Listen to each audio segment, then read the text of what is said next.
Hey, it's Megan with WTI, and once I hit my 30s, I started taking collagen every single day. So I've tried a few different brands, but this Beam Collagen has so many features that I love. It has a great texture that mixes in so well with any beverage or food that I'm adding it to. I've added it to my smoothies, my coffee, just straight up water, and it's virtually undetectable. I love its versatility and how I don't only need to add it to liquids to ingest it, but I also added it to one of my favorite Energy Bites recipes, and it mixed in so well, and I was super pumped about the added benefits. I love that it's boosted with things like hyaluronic acid and vitamin C. Vitamin C in particular is very important to me since I know that that supports my own body's ability to create its own collagen. So I feel like taking this collagen, it kind of does double duty for me. I'm really big into taking really good care of my skin and my hair, so this collagen helps me to do that from the inside out. Now, I'm not one of those people who is trying to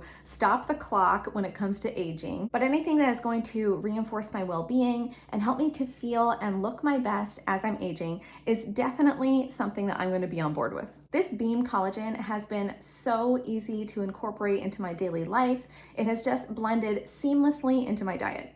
But that's just my point of view.